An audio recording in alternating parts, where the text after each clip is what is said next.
I am so glad you are here. Follow my story until the end and comment what city you are watching this from.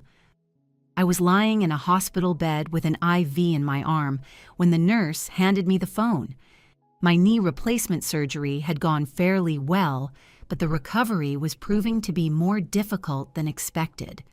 At 68 years old, nothing heals as fast as it used to, a cruel reality that my doctor had warned me about, but one I was not completely prepared for. "Mrs. Cooper," whispered Nurse Margaret Jenkins, her kind eyes crinkling with concern, "your son says it is urgent." I took the phone with trembling fingers, my heart racing. Had something happened to one of my grandchildren? My joint stiff from arthritis ached as I brought the receiver to my ear. "Mom." Zachary's voice sounded as casual as a summer rain. "By the way, I am getting married tomorrow, and your house and car are sold. See you later." The soft beeping of the machines behind me faded beneath the roaring of the blood in my ears. The room tilted slightly. "Excuse me," I said slowly. "What did you say?" He huffed as if I were wasting his time. "The house, the one in your name? Yeah, I took care of it. We needed the money for the new place, and the car is gone too. I signed what I needed to." My mouth fell open. I was not even supposed to be receiving calls yet, but the nurse had handed me the phone, saying your son said it is urgent. Oh boy, was it urgent.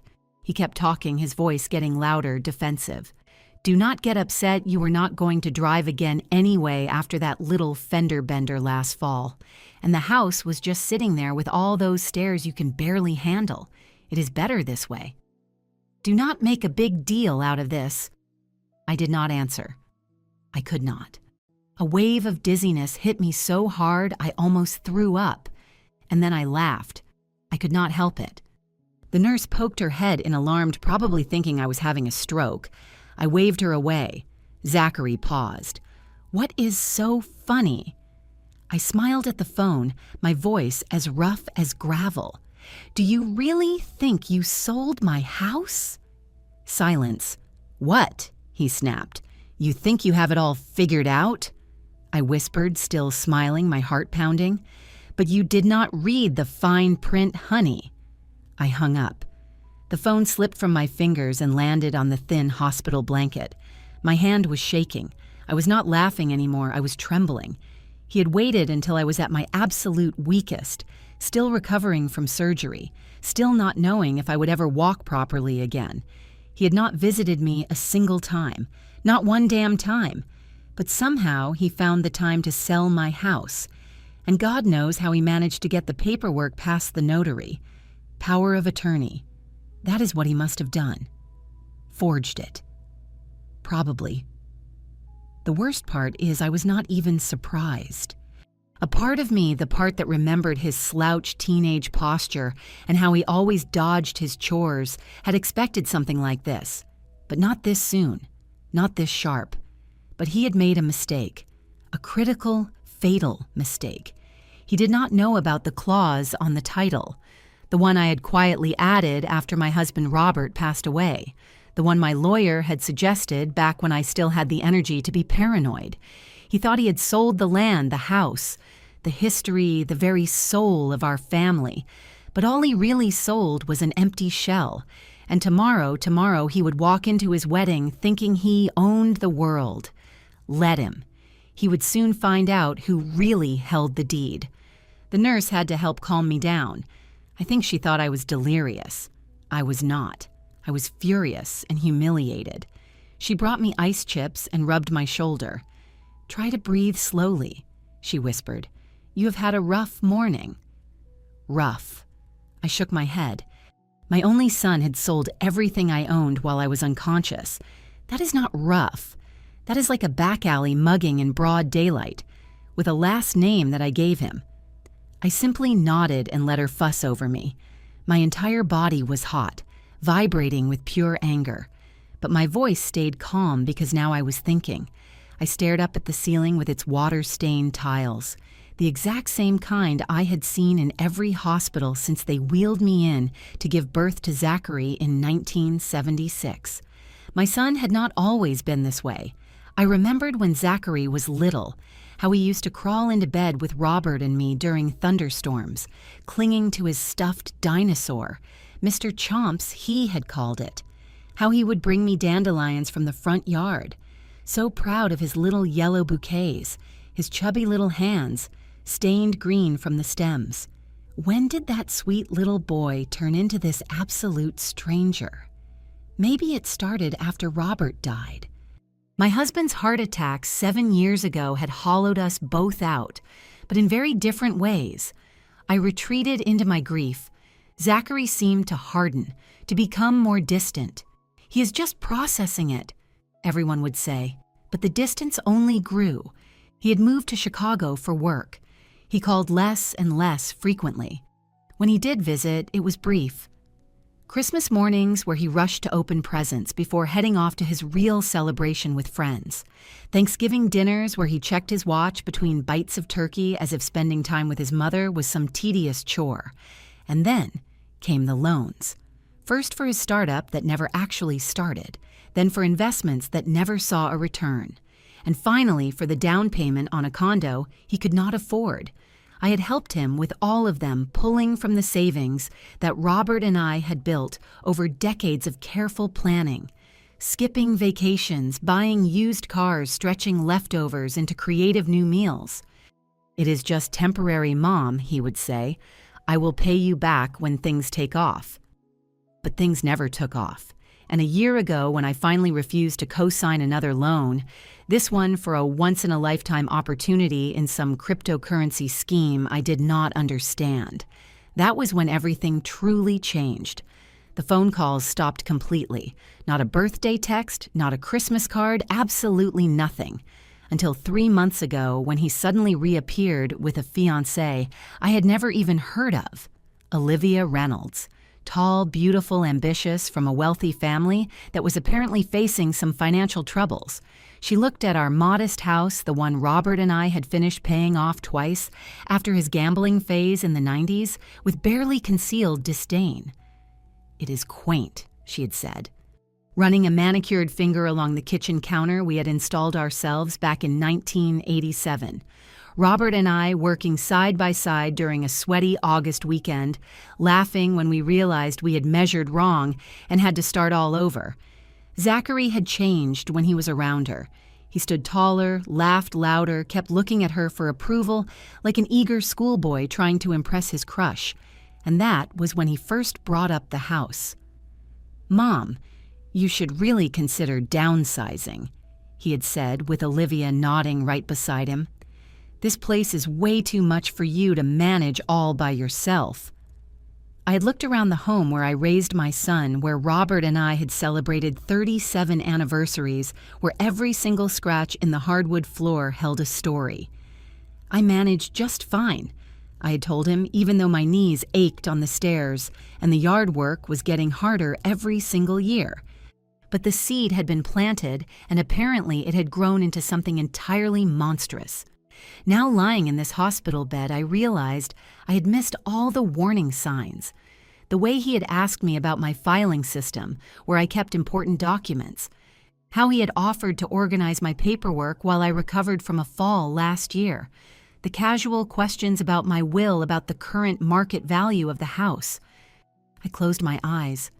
The betrayal was not just that he had taken the house, it was that he had planned it so meticulously, all while pretending to care, like taking candy from a baby, except I was no baby, and he was about to learn that the hard way. A year ago, I was sitting in my own living room, the scent of lemon still hanging in the air from my morning cleaning. I had always found deep comfort in household chores, even after Robert passed away a way to maintain order, when everything else felt so chaotic. Zachary had stopped by unexpectedly, which had become a rare event. He leaned forward on the couch, his voice soft and seemingly concerned. "Mom just put the house in my name temporarily. It will really help with the taxes." I had just buried Robert a few years prior. My husband of 34 years, the man I fought with and fought for during most of my adult life. The house felt like a mausoleum back then, silent and echoing, missing his booming laugh, his off-key singing in the shower, his habit of leaving half-finished crossword puzzles on every available surface. Zachary hugged me. It was the first time in months. A real genuine hug, not that awkward side pat he had started giving me once he grew tall enough to tower over me, and I just melted. "I just want to help Mom," he said, pressing his hand over mine. "I want to take some of the weight off your shoulders." My heart broke all over again, but this time from something that felt a lot like hope. He was back. My little boy, the one I had raised. I did not see the fangs hidden in that embrace until much later, because what he really wanted, what he was banking on, was my extreme loneliness, my sheer exhaustion, the part of me that desperately wanted to believe he had changed for the better. I signed the temporary deed transfer that very same week, only I did not stop there. Something about the way he rushed it, the way he insisted there was no need to involve a lawyer, that little itch behind my ear just would not go away. The exact same gut feeling I had when Robert told me his gambling days were behind him right before I found those casino receipts stuffed in his jacket pocket. So yes, I involved a lawyer, very quietly.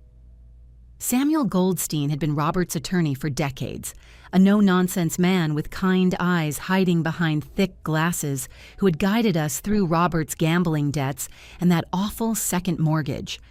He reminded me of Spencer Tracy in those old black and white movies Robert and I used to watch on classic movie channels. Solid and entirely dependable. "What if he tries to make it permanent?" I asked. Sitting in Samuel's office one week after signing those papers with Zachary, I felt a little foolish even voicing the concern out loud. He was my son after all. Samuel, bless his blunt little heart, did not sugarcoat a single thing. He cannot. Not if we set up the trust the right way. You remain the primary owner. And we write in an ironclad clause that reverts everything straight back to you if anything shady happens. He peered at me over his glasses. "Do you want me to do it?" "Yes," I said. "Do it." I felt a bit ridiculous back then, like I was preparing for an all-out war against my own flesh and blood. But now I realize I was not being paranoid at all. I was finally seeing things clearly for the first time in years. Because when people show you they are willing to exploit you, once it is never a question of if they will do it again. It is a matter of when. And my when had just arrived. Eleanor Washington knew it. She had seen it coming long before I ever did. Eleanor had been my best friend for 40 years, ever since we were young mothers trading babysitting favors and coupon clipping tips.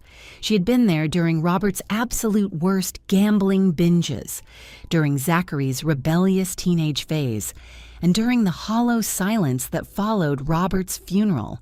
She had sat at my kitchen table 2 years ago stirring her sweet tea with unusual force.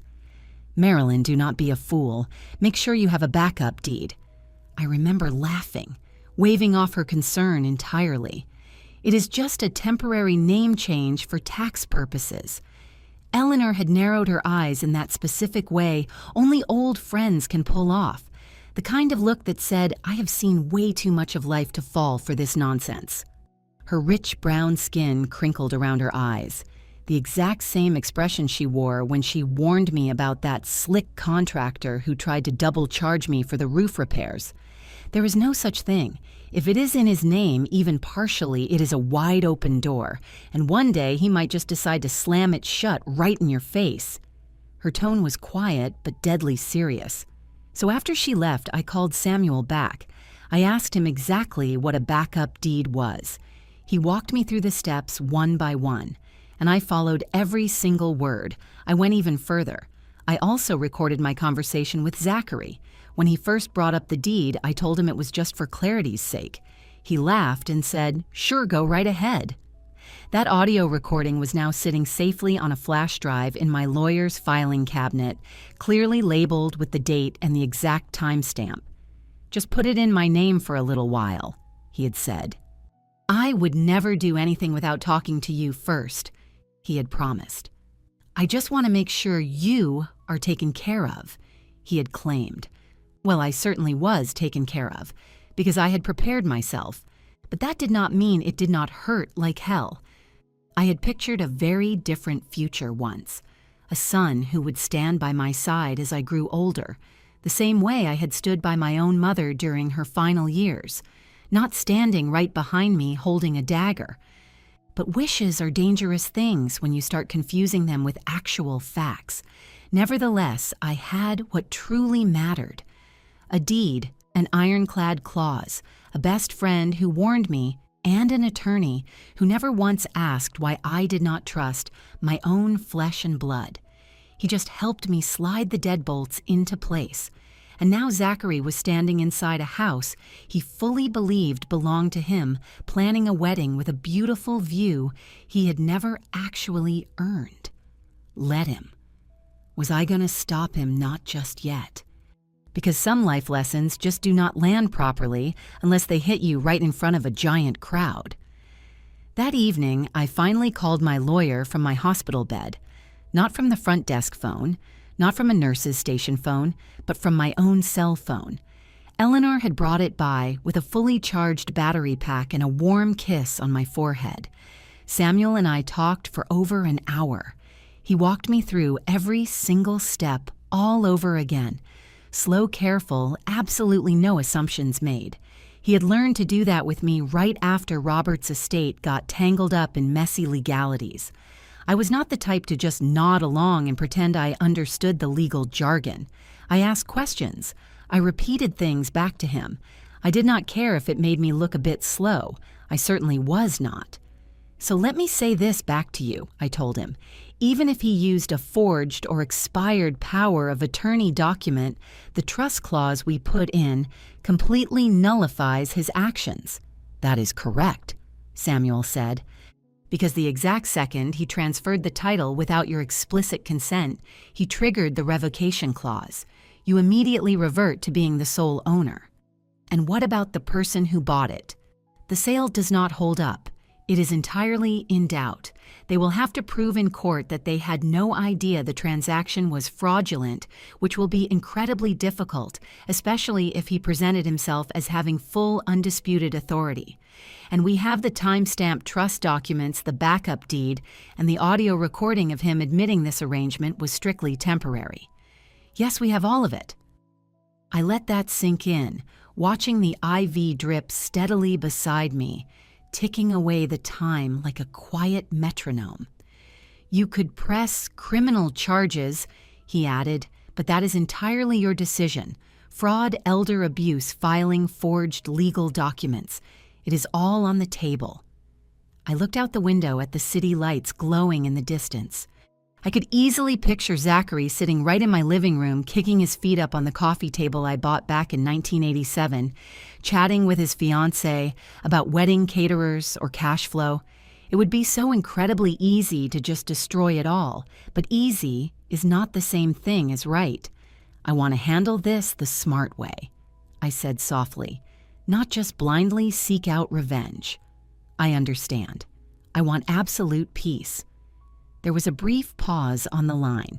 Then he said, "That is even rarer to find than actual justice, but we will aim for both." I smiled at that. It was my first real smile in days. We discussed the mountain of paperwork, exactly who would be notified, and what specific documents needed to be filed first. I told him I wanted to go down to the title office in person the minute I was discharged. I wanted to see the name change back with my very own eyes. I wanted to feel the heavy weight of the pen right in my hand when I signed those papers. After hanging up, I did not cry, not like I originally thought I would. I just lay there, eyes wide open, watching the pale moonlight creep across the ceiling tiles, listening to the distant hospital sounds, the squeaky wheels of medical carts, muffled chatter from the nurse's station, the steady rhythmic beeping of the heart monitors. There is something incredibly freeing about hearing your absolute worst fear spoken out loud and knowing deep down that you have already done something to stop it. My son thought he was being so slick that he had stolen something I would never be able to get back. But all he really did was remind me exactly who I was before the grief took over, before the deep exhaustion set in. I was a woman who made plans, who listened carefully, who prepared for the worst, even when it broke her heart. And right now, I was a woman, fully ready to take her house back. Dr. Rebecca Chen walked in the very next morning holding her clipboard tight, her white coat perfectly crisp, even at this ridiculously early hour. She reminded me of my very first boss back in 1973. Strictly no nonsense, but always fair. "How are we feeling today, Mrs. Cooper?" she asked, checking over my vital signs. "Much better than I expected," I replied, and I truly meant it. Finally, having a solid plan had given me a new surge of strength. "Your recovery is progressing quite nicely. I believe we can start discussing your discharge in just a few days, provided you have adequate support at home, of course." She peered at me over her glasses, looking very much like Samuel. "Do you have anyone who can assist you? Your son, perhaps?" I almost burst out laughing, but I managed to hold it in. "My good friend Eleanor has generously offered up her guest bedroom until I am fully recovered." Dr. Chen nodded approvingly, jotting down a quick note. "Good. You are going to need some serious assistance navigating stairs, using the bathroom, and getting transportation to your physical therapy sessions. The first few weeks are absolutely crucial for proper healing." While she lectured me on recovery protocols and pain management strategies, my mind was miles away, quietly assembling the final pieces of my own complicated puzzle. I needed to be physically strong enough to face what was coming next. Not a single judge would ever take me seriously if I showed up looking frail, weak, or easily confused. Dr. Chen interrupted my thoughts. "I need to be able to walk right into a government office completely unassisted in exactly 2 weeks. Is that actually possible?" She paused, studying my face carefully. "With a walking cane." "Yes. Without one, you would be pushing it far too much. May I ask why?" "Pressing legal matters that simply cannot wait," I said plainly. She nodded slowly. "Then we will adjust your physical therapy routine accordingly. But please do not overexert yourself. Recovery is never a race." "This one certainly is," I muttered under my breath. After she left the room, I pulled out my cell phone once again and dialed Eleanor. He did what... Eleanor's voice rose to such a high pitch that I had to pull the phone away from my ear. She had always been the far more vocal one between the two of us, incredibly quick to anger, but equally quick to forgive. A fiery counterpoint to my much calmer, quieter nature.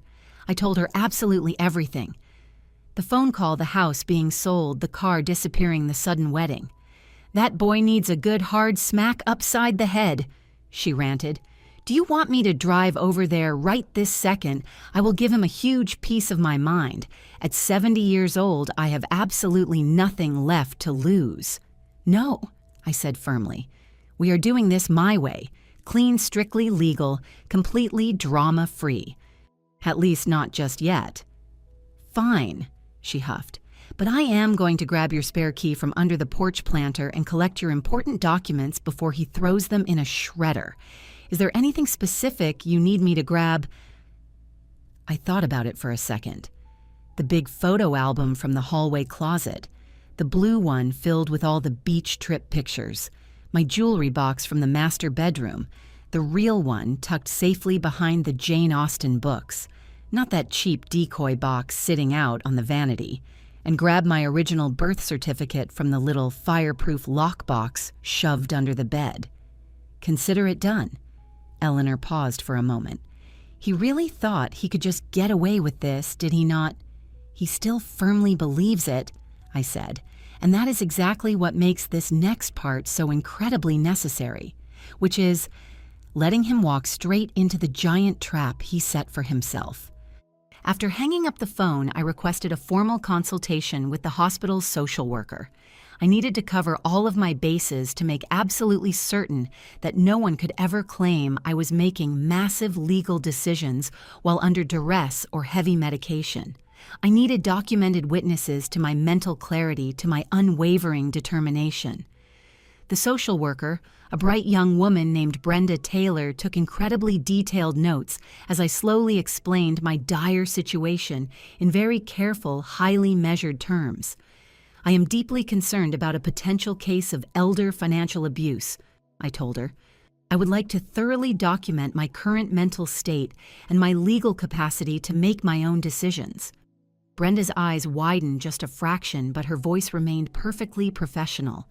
Of course, Mrs. Cooper, we can certainly assist you with that. Would you like me to arrange a full psychological evaluation as well? It would significantly strengthen your legal case. Yes, please, I said, as soon as humanly possible. She nodded, making yet another note on her pad. And have you strongly considered filing for a temporary restraining order? Given the severity of these circumstances, it might be highly advisable. I thought about it. A restraining order would instantly tip Zachary off that I was fighting back. No, it was much better to just let him think he had won the war.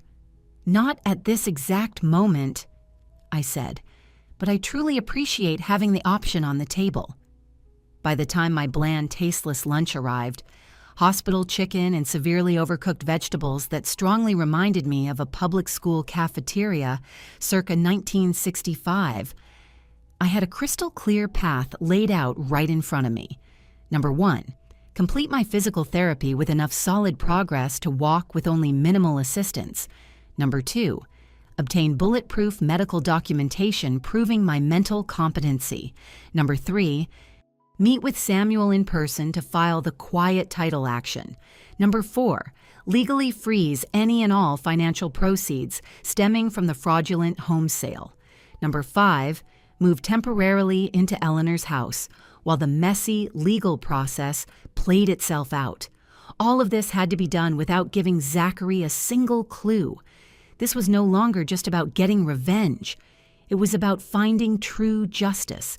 It was about standing tall and declaring, I am not invisible, I am not disposable, and I am certainly not finished. While I picked at my sad lunch, my phone buzzed with a quick text message from Eleanor. I have got everything. Also, there is a giant real estate sign sitting in your front yard with the word sold stamped right across it. Blood pressure rising. Fighting off the sudden overwhelming urge to commit light vandalism, I smiled a very grim smile. Let him proudly advertise his own crime. It would only make his inevitable downfall that much more public. Another text message chimed in. Wedding is tomorrow at Lakeside Gardens. Very small ceremony according to the nosy neighbor next door. The reception is happening at your house right after. The absolute nerve of that boy. My hand tightened hard around my phone, using my very own house to host his wedding reception without even telling me. That was an entirely new, depressing low even for a boy like him. But I forced myself to just breathe, to think clearly. This was not just about losing a house or a car anymore. It was about a son who had actively decided that his own mother was nothing more than an annoying obstacle, a mere resource to be bled dry, a human life to be casually discarded. And that brutal realization hurt so much worse than the deep surgical incision sliced into my knee. But I would not let that raw pain drive my actions. I refused to let it turn me bitter or vindictive. I would use it as pure fuel for the very long road ahead. A road that led straight back to my own home, my personal dignity, and perhaps one sweet day to a massive reckoning that would finally teach my son the exact lesson I had apparently failed to instill in him. That family is never something you just use. It is something you honor. That mothers are not pieces of property. They are living, breathing people. And that some deep debts can never, ever be repaid with simple cash. As the warm afternoon light filtered right through the plastic hospital blinds, I closed my tired eyes and pictured my house. The peeling white paint on the back porch, the squeaky third step on the staircase, the little kitchen window that never quite managed to close all the way. It was far from perfect, but it was mine. And very soon, it would be mine all over again. I just needed to be incredibly patient. and patience was one thing that old age had taught me remarkably well. The nurse walked in, carrying my evening medication, flashing a sympathetic smile. "Try to get some real rest, Mrs. Cooper. Your body really needs to heal." I nodded gently, accepting the tiny paper cup filled with pills. "I will." But as I swallowed the medication down, I knew deep in my soul that true healing would never come from strong pharmaceuticals or grueling physical therapy. It would only come from aggressively reclaiming exactly what was mine, and from knowing without a shadow of a doubt that I was not nearly as helpless as my son foolishly believed, not by a long shot.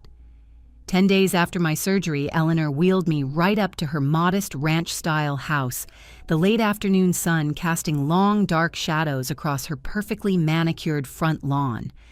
My heavy stack of hospital discharge papers crinkled loudly in the tote bag hanging off the handles of my wheelchair. "Home sweet home," she loudly announced. "Well, at least until we manage to get your real home back."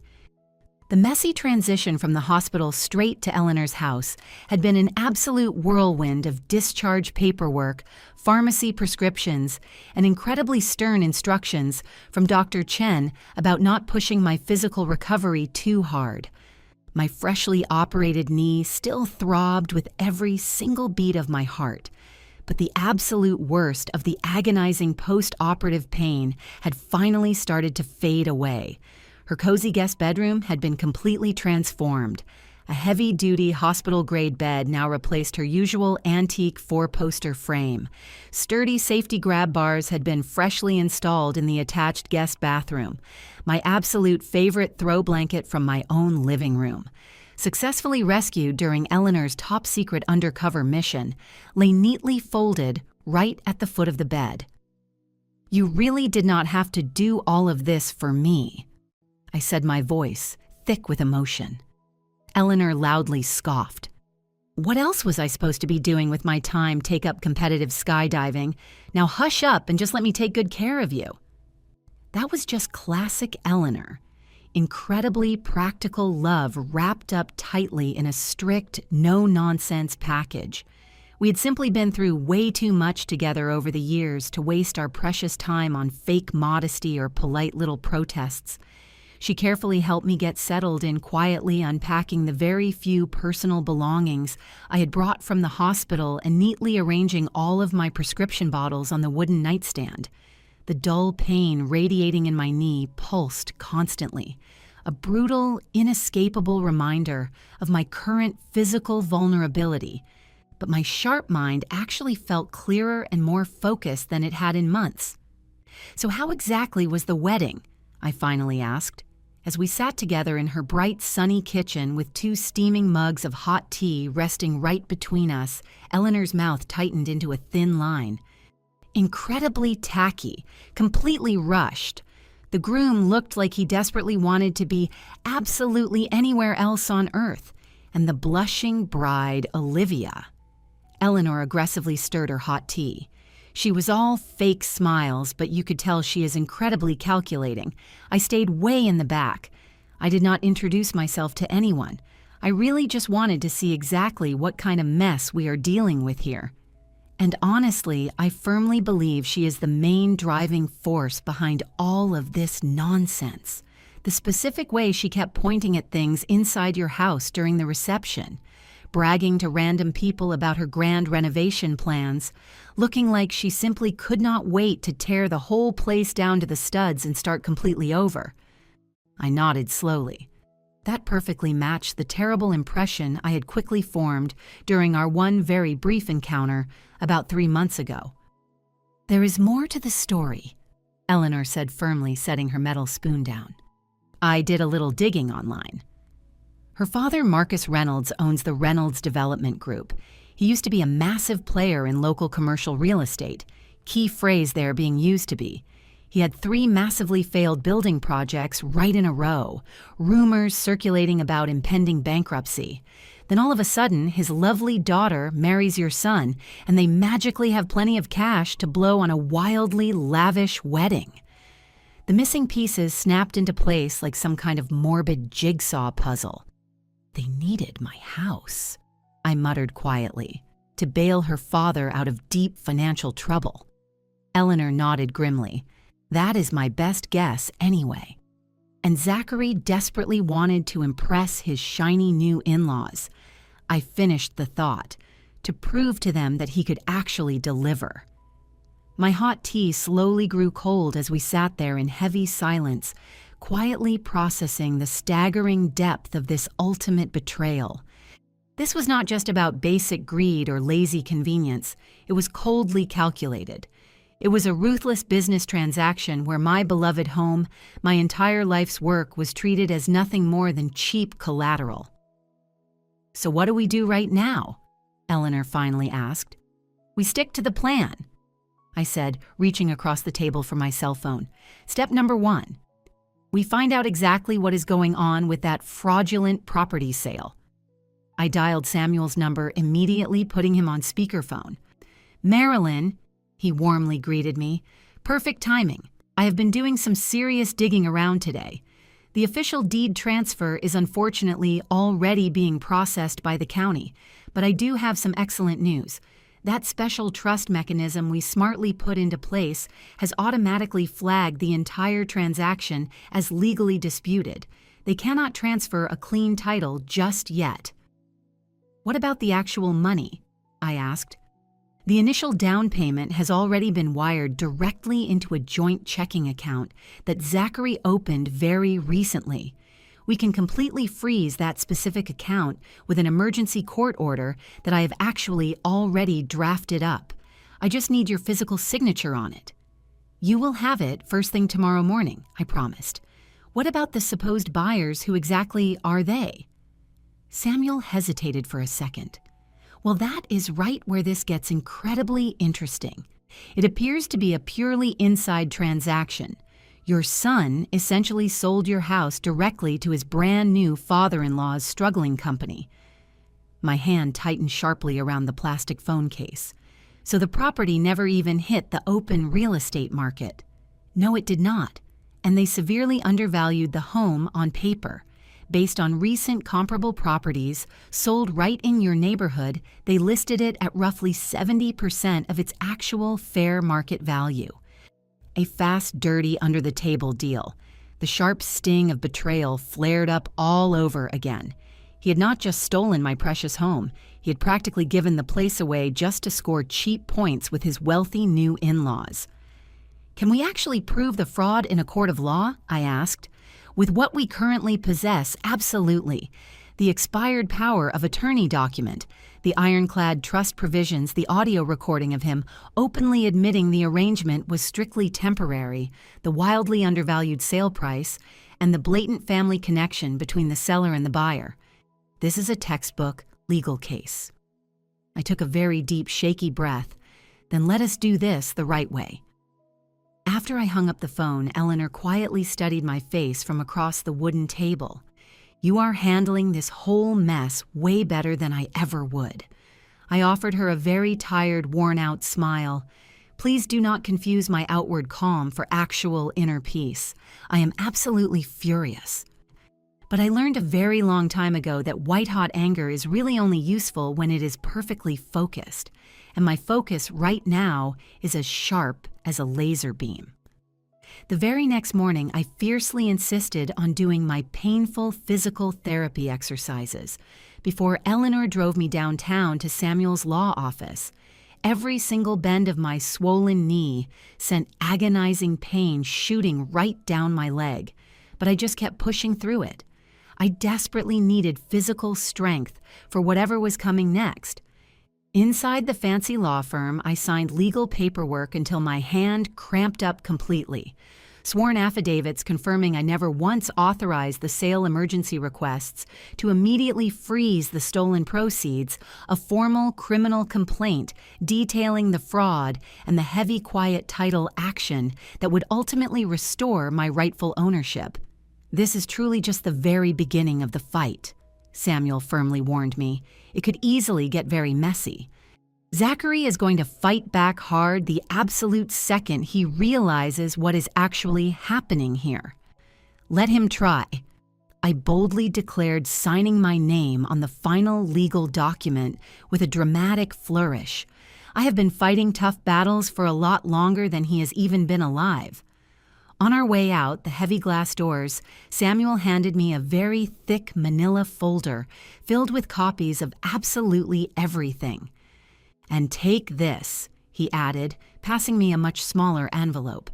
"This is your brand new power of attorney document. It legally names Eleanor as your sole agent, completely removing Zachary. Please keep it extremely safe." Sitting in the parked car, Eleanor looked right at me. "Are you absolutely sure about doing this, making me your legal proxy instead of your own son? There is not a single person on this earth that I trust more than you," I said simply. Her dark eyes sparkled briefly with unshed tears, before she quickly blinked them away to hide her emotion. "Well, that is just perfect. Now let us go get your house back." But first, we had to do a little bit of digging. Back at Eleanor's place, we sat down together at her big dining room table, with her shiny laptop flipped open right between us. Silly social media apps would easily tell us exactly what the slow official channels simply could not. "Look at this," Eleanor said quickly, spinning the glowing screen toward me. "It is Olivia's Instagram page. It is all flashy wedding photos and fancy honeymoon pictures posted straight from Cabo." I leaned forward, carefully studying the bright images. My son dressed in a crisp white linen suit, looking deeply tanned and incredibly smug. Olivia wearing a flowing beach dress, expensive designer sunglasses, perched right on her perfect little nose, posing for a fancy champagne toast at sunset. "Scroll down further," I quietly muttered. Eleanor did just that, and right there it was. A massive album of photos from the wedding reception.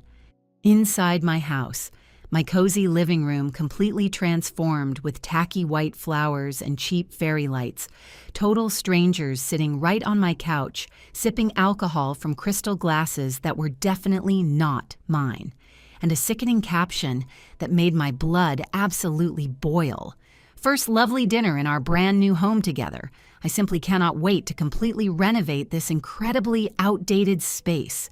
Newlywed life. So blessed. Fresh start." Eleanor quickly slammed the heavy laptop shut the second she saw the dark expression on my face. That is more than enough digital research for one day. But it was not nearly enough for me. I desperately needed to know absolutely everything. Every tiny detail, every secret plan, every single lie they had boldly told. "I need to see those official sale documents," I firmly stated, the exact legal words that Zachary used. Eleanor hesitated. "Samuel said he would request the official copies for us. That is nowhere near fast enough." I pushed myself up to stand, completely ignoring the sharp pain shooting through my bad leg. "We are going down to the county clerk's office right now." "Marilyn, please be reasonable. You literally just got out of the hospital." "And my own son literally just sold my house right behind my back. Tell me which one of us is actually being unreasonable here." She let out a heavy sigh, but she reached for her car keys anyway. "Fine, but you are absolutely using that wheelchair." The local county clerk's office was freezing cold and incredibly sterile, with cheap fluorescent lights buzzing loudly right above our heads. I sat stiffly in the folding wheelchair. Eleanor stood protectively right behind me while the bored clerk typed away searching for the public records. The Cooper residence, 1887 Maple Street. The tired clerk confirmed, dropping a thin file folder onto the counter. "The property sale was officially recorded just last week. Do you ladies need copies printed?" "Yes, please," I replied, keeping my voice perfectly steady, despite the massive wave of fury building up inside of my chest. The slow clerk ran off the cheap photocopies while I patiently waited, my hands folded neatly in my lap. I was the absolute picture of polite composure on the outside, but violently raging, like a terrible storm on the inside. Once we finally got our hands on the stamped documents, Eleanor quickly wheeled me over to a quiet little corner where we could examine them in peace. The very first thing I noticed was the fake signature. a somewhat decent forgery of my own name scribbled right on the seller's line. The second thing I noticed was the listed sale price. $275,000 for a historic house that was worth at least $400,000 in today's hot real estate market. And then I finally saw it printed right on the very last page of the legal contract. The seller hereby confirms that the property is entirely free of all liens and encumbrances and holds a perfectly clear title to convey. An absolute bold-faced lie. The ironclad trust we had legally established automatically created a massive lien that Zachary had very deliberately hidden from everyone. "We caught him," I fiercely whispered. Eleanor squeezed my shoulder tight. "Let us take this straight back to Samuel." On the long car ride back to the house, my cell phone suddenly buzzed with a new text message from an unknown number. "Why are there random county officials poking around our house? What exactly did you do?" Olivia. It absolutely had to be her. I did not even bother to reply. Let her sit there and wonder. Let her panic and worry. Let her finally start asking the tough questions she really should have asked long before the wedding day. Like why her brand new husband never once bothered to mention that his own mother still legally owned the house they were currently living in. By the time we finally made it back to Eleanor's driveway, Samuel already had some major updates. The financial funds are officially frozen, he confidently confirmed over the phone. The entire $275,000 is completely locked in legal limbo until the federal court decides, and I have successfully filed an emergency injunction to completely block any renovations or physical alterations to the property, at least while the legal ownership remains heavily disputed. "Excellent work," I said. "So what happens next?" "The preliminary court hearing is scheduled for next week. It is mostly just standard procedure, but it would really help our case if you could be physically present in the room. It shows the judge that you are incredibly serious and fully competent." "I will absolutely be there," I firmly promised, "even if Eleanor has to push me in right in this wheelchair." After hanging up the phone, I leaned back hard into the soft recliner. I was suddenly bone-deep exhausted. The wild rush of pure adrenaline that had kept me going all day long was rapidly fading away, leaving behind a profound tiredness and aching pain. Eleanor brought me a strong pain pill and a tall glass of ice water. "You did incredibly well today. Now get some real rest." As I slowly drifted off to sleep, I thought about my house, not as a piece of real estate or a financial investment, but as a true home. The exact place where I had raised my little boy, deeply loved my husband, and built my entire life. The warm kitchen where I taught Zachary how to flip pancakes, and the grassy backyard where he finally learned how to ride his first bicycle. How could he just sell off all of those precious memories so easily? And why had I never seen this massive betrayal coming? Those heavy answers would just have to wait. For right now, I needed to heal to gather my fading strength, because the real ugly battle was only just beginning. 3 days later, I was sitting right back inside Samuel's fancy office this time, carefully reviewing the highly detailed legal strategy he had put together. The massive pile of documents spread out across his polished mahogany desk told a very compelling tragic story of blatant fraud and severe elder abuse. "Filing a quiet title action is our absolute main focus right now," Samuel slowly explained, pointing a pen at a very thick legal brief. "This is a standard legal procedure used to firmly establish the true ownership of a property whenever there is a serious dispute. Given the sheer mountain of hard evidence we have collected, the court will rule heavily in your favor." "How long will this process take?" I asked. "Typically, it drags on for several long months, but given the extreme circumstances, the forged legal documents, the totally expired power of attorney, and the clear trust provisions, we have formally requested an expedited consideration. It could potentially be resolved in as little as a few short weeks." Eleanor, sitting tensely right beside me, deeply furrowed her brow. And in the meantime, those two just get to keep living right inside her house. Samuel nodded grimly at her. Unfortunately, yes, they do, but they absolutely cannot make any permanent structural changes. They cannot sell it. They cannot take out any sneaky loans against it. The property is essentially locked down tight. What about my stolen car? I finally asked. That one is a bit more complicated. Vehicle title transfers are notoriously difficult to completely reverse once they are finished. But since it was a direct part of the exact same fraudulent scheme, we have included it in our massive legal filing. Best case scenario, you get the car right back. Worst case scenario, you receive full monetary compensation for its current blue book value. I nodded. Processing this new information, I realized the car was far less important than the house, but the core principle still remained exactly the same. It was mine, and it was taken entirely without my permission. What are we doing about the actual cash? Eleanor sharply asked. The proceeds from the fake sale are currently frozen solid, Samuel confidently confirmed. Neither Zachary nor the Reynolds family can access a single penny of it. After the judge finally decides the case, assuming we win, and I am incredibly confident that we will, those frozen funds will be kicked straight back to the Reynolds Investment Trust, and your stolen property immediately reverts right back to you. And what about Zachary? I asked in a very quiet voice. What exactly happens to him? Samuel slowly took off his thick glasses, polishing the lenses with a small cloth. That depends entirely on what you want to do, Marilyn. Legally speaking, what he did perfectly constitutes major fraud, blatant forgery, and quite possibly severe elder abuse. Those are very heavy criminal charges that could easily result in actual prison time. My heavy heart tightened painfully in my chest. Despite absolutely everything he had done to me, the very thought of my own child rotting in a cold prison cell made me feel physically sick. Let us just focus on getting the house back first, I said softly. Can we decide on the criminal charges later on?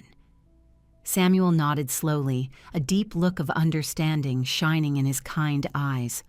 Of course we can, but you need to be completely prepared. Once we file these specific legal papers, this becomes a matter of public record. The Reynolds family has deep political connections in this city. This could get incredibly ugly. It is already ugly, I stated firmly. I just want the honest truth to finally come to light. After finishing up the massive stack of paperwork, we drove straight down to the county recorder's office to officially file the heavy, quiet title action.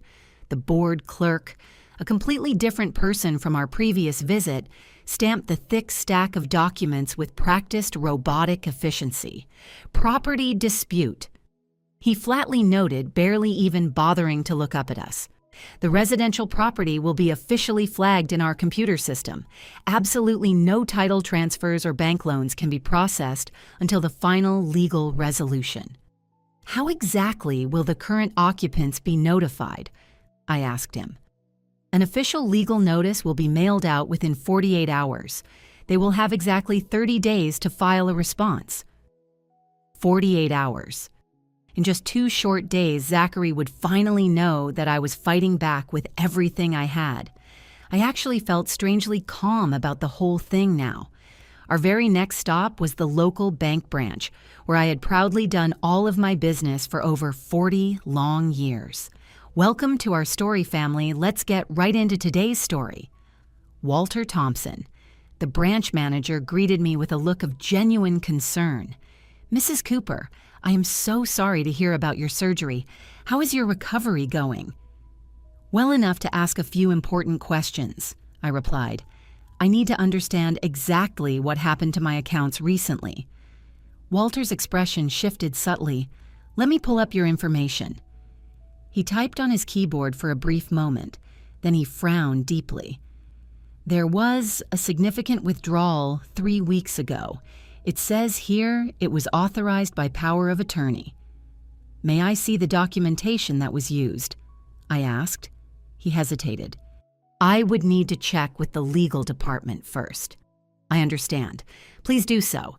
In the meantime, I would like to freeze all of my remaining accounts immediately. His eyebrows shot up. May I ask why? Because that power of attorney was expired, I said calmly, and I believe fraud has been committed. All the color drained from Walter's face. I will make those phone calls right away, Mrs. Cooper. As we walked out of the bank, Eleanor squeezed my arm. You were absolutely magnificent in there. You did not even raise your voice. I learned a long time ago that quiet authority works much better than screaming, I said, especially for women our age. If you raise your voice, you are just a hysterical old lady. If you speak calmly, they have to listen. Eleanor laughed out loud. The wisdom of age. That evening, we continued our investigation into the Reynolds family with Eleanor's help. I scrolled through business news articles and online property records. Look at this, Eleanor said, pointing to a news story from 6 months ago. Reynolds Development Group lost a major contract for a shopping mall project. Their stock plummeted 40% in a single day. And look at this one, I added, pulling up a more recent article. Unexpected recovery, new capital investment, sources close to the family indicate a strategic partnership. The timeline matched up perfectly. Right around the time Zachary started dating Olivia, her father's company began to stabilize. And now with my house sold at a below-market value to their family trust, they had a major asset they could leverage. They used him, I murmured, and he used me. Eleanor closed the laptop. Everyone is just using everyone. What an absolute mess. Not everyone, I said, reaching over to take her hand. I have you. She smiled, giving my fingers a tight squeeze. You bet you do. I could not sleep that night. I lay in the rented hospital bed Eleanor had set up for me, staring at the unfamiliar ceiling, thinking about my son. Where had I gone wrong? Had I been too lenient after Robert passed away? Was I too generous with financial help whenever he struggled? Or had something broken inside him a long time ago, something I had failed to notice or fix? The question spun around in my head, endlessly offering no satisfying answers. My phone buzzed on the nightstand. It was a text message from an unknown number. This is Olivia Cooper. We need to talk. Tomorrow, just the two of us. I stared at the screen, my heart racing. After all this time now, she wanted to talk. I typed back, Eleanor's house, 2 p.m. The reply came through immediately. I will be there. I set the phone down, wondering what this new development meant. Was it a trap or an attempt at reconciliation? Or was Olivia finally starting to realize exactly what kind of man she had married tomorrow would tell? The morning brought a flurry of activity. Eleanor insisted on deep cleaning her already spotless house, muttering under her breath about entitled rich girls with their critical eyes. I focused on my appearance. I chose a modest navy blue dress, put on the pearl earrings Robert had given me for our 30th anniversary, and styled my hair neatly. I wanted to look composed and dignified. I refused to look like a victim. At exactly 2 p.m, the doorbell rang. Eleanor answered it, her voice echoing down the hallway. She is in the living room. You have 30 minutes. I will be in the kitchen. Olivia stepped into my line of sight, and I was taken aback by how different she looked compared to her wedding photos. The radiant bride was completely gone. This woman looked incredibly tense. Her designer clothes were slightly wrinkled, and dark circles were clearly visible underneath her carefully applied makeup. Mrs. Cooper, she said stiffly, thank you for seeing me. Please have a seat, I said, gesturing to the armchair across from me. And it is Marilyn. She perched on the very edge of the cushion, clutching her expensive handbag against her chest like a shield. I will get straight to the point. There are people from the county claiming there is an issue with our house. My house, I corrected her gently. Her perfectly sculpted eyebrows drew together. Zachary told me you signed everything over, that you wanted to downsize. Did he show you those documents? Did you actually see my signature? I asked. She hesitated. Well, no, he took care of all the paperwork. Did you never think to ask why I was not at the wedding? I pressed. Why I was never consulted about using my home for the reception. Why I was lying in a hospital bed while you were busy planning renovations. Olivia shifted uncomfortably in her seat. He said you were a difficult woman. He said you did not approve of us and that it was better this way. I leaned forward, meeting her gaze directly. Olivia, I never signed a single thing. I never approved any sale. Zachary used an expired power of attorney and forged my signature while I was recovering from knee surgery. All the color left her face. That is not possible. He would not do that. And now the sale is under investigation for fraud. I continued. The money has been frozen. The title is officially in dispute.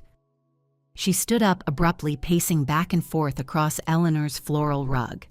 No, this cannot be happening. My father's company has already incorporated the property into their development portfolio. We've already started the design plans for the remodel. The board meeting is next week.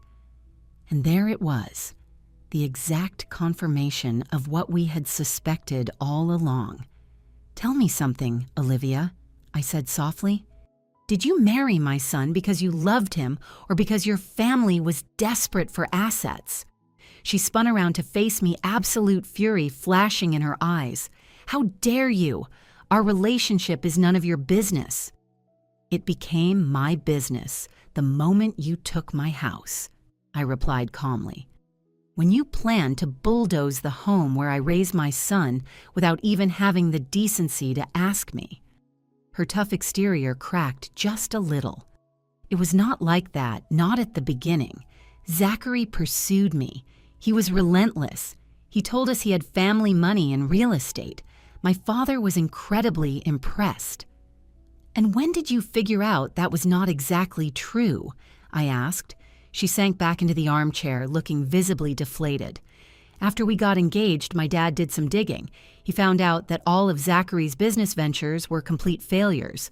But by then, she twisted her large diamond ring anxiously. By then, my dad really needed the property. His firm was in deep trouble.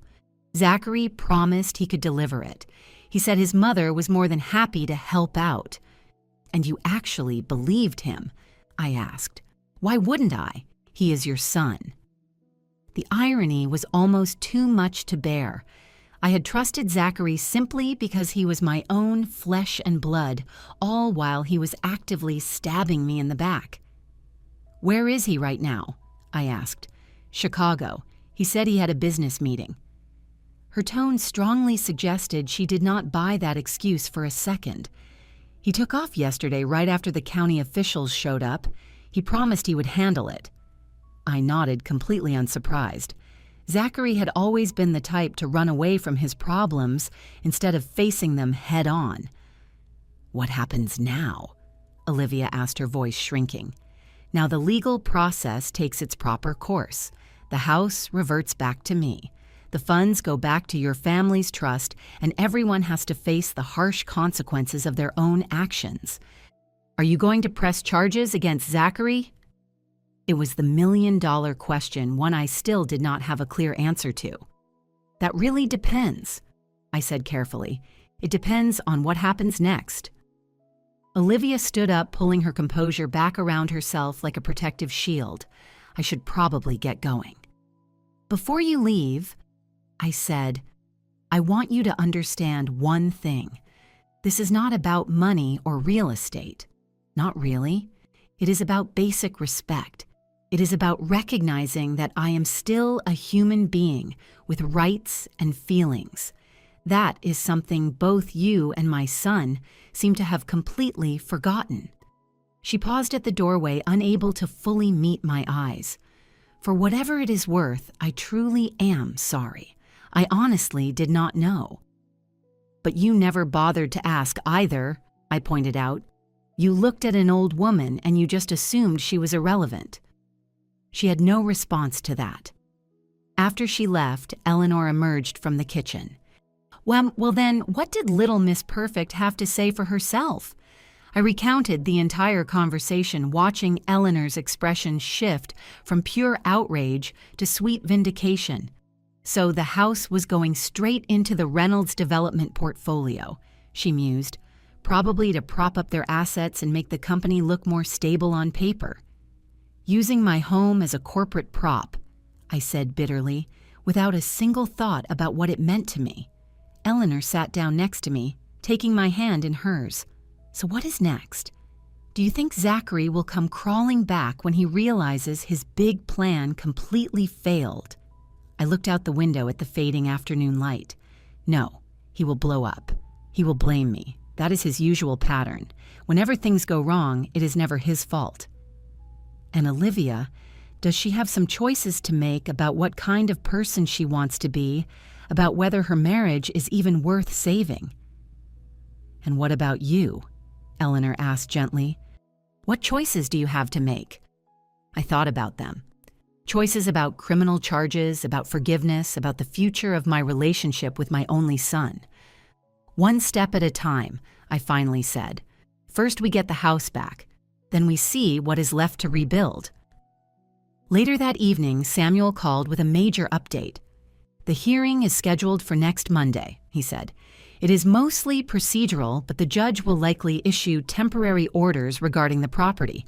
Can you be there? I wouldn't miss it for the world, I assured him. How are you holding up Marilyn? The official notices were served today, to the property and to the email address on file. I was sitting quietly in Samuel's office the next morning, watching the sunlight filter through the blinds in dusty ribbons. A single envelope rested on the desk between us. My name was written across it in Zachary's familiar, rushed handwriting. "Do you want some privacy?" Samuel asked. I nodded, and he stepped out, pulling the door shut softly behind him. For a long moment, I just stared at the envelope. A part of me wanted to tear it open immediately. Another part wanted to burn it without reading a single word. What could Zachary possibly say to justify what he had done to me?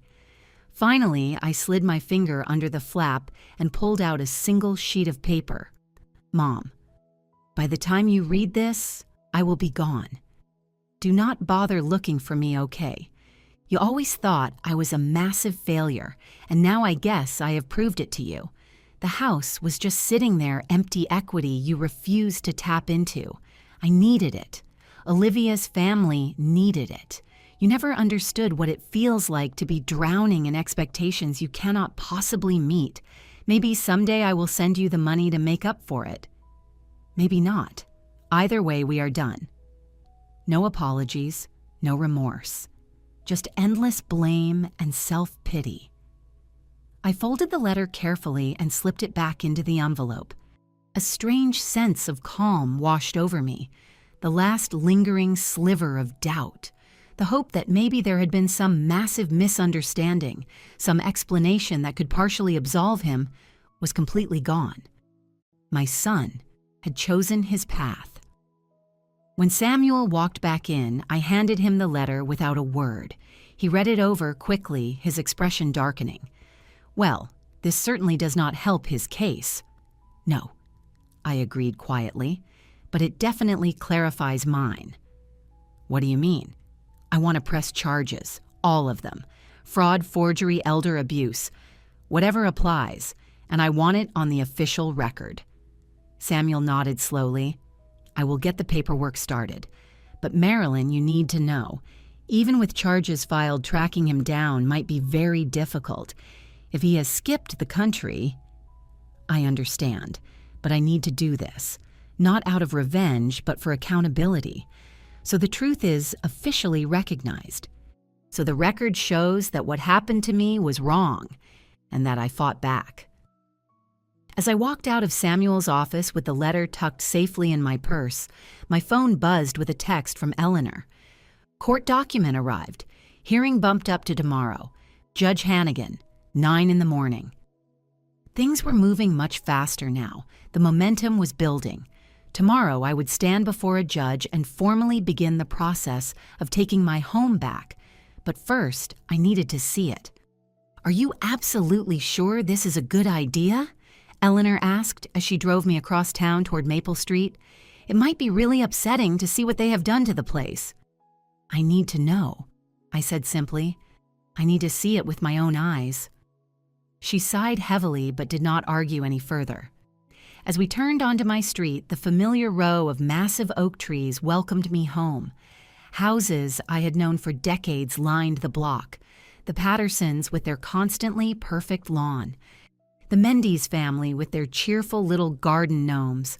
Old Mr. Collins, who still hand-washed his vintage Cadillac every single Sunday. And then my house.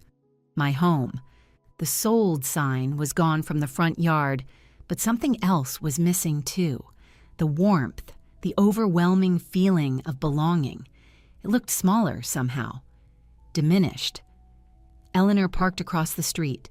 "Do you want me to come with you?" I shook my head. "Just wait here. I will not be long." Using my cane for support, I made my way slowly up the driveway, painfully aware of the curious neighbors peeking out from behind their curtains. The gravel crunched beneath my shoes, exactly the way it always had. The porch steps squeaked in all the exact same spots. My key slid right into the lock and the heavy door swung open. I stepped into the entryway where I had welcomed guests for 40 years, where Zachary had taken his very first steps, where Robert and I had slow danced on our 25th anniversary when our stereo played our wedding song while we decorated the Christmas tree. The smell hit me first. An unfamiliar, expensive perfume mixed with harsh furniture polish.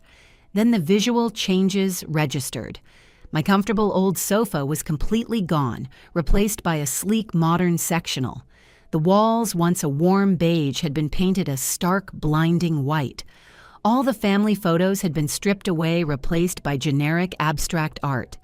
In just a few short weeks, they had already started erasing my entire existence.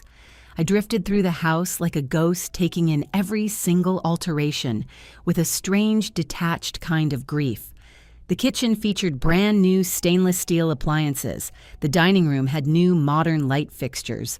My bedroom, Robert's and my private sanctuary, had been gutted and transformed into a home office.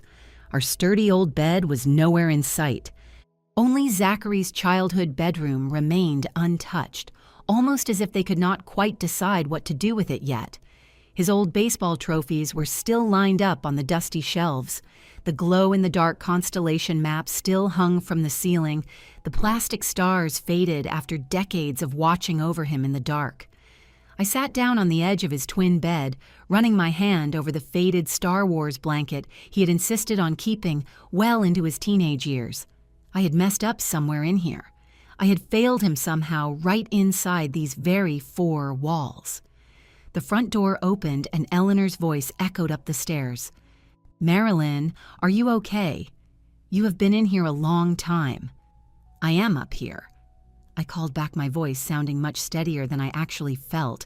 She appeared in the doorway, deep concern etched across her face. "Oh, honey, they changed everything." "Except this room," I pointed out. "It is almost as if they could not decide whether to completely erase him, too." Eleanor walked over and sat down beside me on the narrow mattress. People like that are always running away from something. They change things around to feel like they have some control. She patted my hand gently. But they cannot change what actually matters. The memories, the foundation, the love that built this place. That is all still here. I nodded, taking a deep, shaky breath. Yes, and tomorrow it will be all mine again. As we got ready to leave, I took one final look around Zachary's bedroom. Then I did something I had never done before. I pulled the door shut firmly and decisively. Some chapters need to be closed before new ones can properly begin. That night, back at Eleanor's place, we prepared for court. I laid out my navy blue suit, the exact same one I had worn to Robert's funeral. It hung a little loosely on me now after weeks of hospital food and endless stress. Eleanor meticulously ironed the jacket while I went over my notes with Samuel on the phone. Judge Hannigan is fair, but she is very strictly by the book, he advised me. Answer her questions directly. Do not elaborate unless she specifically asks you to. And remember, this is just a preliminary hearing to establish temporary control of the property until the full case is fully resolved." "Will they be there?" I asked. "The Reynolds family, Marcus, and his high-priced lawyer, yes. Olivia is not legally required to attend." "And any sign of Zachary?" Samuel hesitated. "Nothing concrete yet, but the bank has uncovered a few leads regarding the wire transfers, offshore accounts in Belize and Panama. The federal authorities are officially involved now." After I hung up, Eleanor brought me a steaming mug of chamomile tea. "All set for tomorrow." "As ready as I will ever be," I said, accepting the hot mug with immense gratitude. We sat together in comfortable silence, the heavy weight of tomorrow's hearing hanging in the air between us. "What are you going to do?" Eleanor finally asked. "When you get the house back?" It was a question I had been actively avoiding. The house did not feel like the home I remembered anymore. Too much had been altered both in the physical space and in my own heart. "I honestly don't know," I admitted. "Live there, I suppose, reclaim it somehow, or maybe sell it," Eleanor suggested gently. "On your own terms this time. Start totally fresh somewhere without all those heavy memories." The thought had certainly crossed my mind, but it felt a bit like surrendering, like letting Zachary win. "One step at a time," I said. "First I get it back, then I will decide what to do with it." I dreamed about the house again that night. Not the way it looked right now, or even the way it had looked when Zachary was a little boy. I dreamed of it as it could be. The walls freshly painted in bright, warm colors, brand new furniture handpicked by me, grandchildren I had never even met running down the hallways, filling the space with light and laughter. A future, not just a past. I woke up feeling strangely hopeful. Despite everything, the morning of the court date dawned perfectly clear and bright. I dressed with meticulous care, applied minimal makeup, and pinned my silver hair up into a neat, elegant bun. The woman staring back at me in the mirror looked a little older than I remembered, but her eyes were clear, sharp, and intensely determined. "You look formidable," Eleanor declared, reaching out to adjust my collar, "like a woman who does not take nonsense from anybody."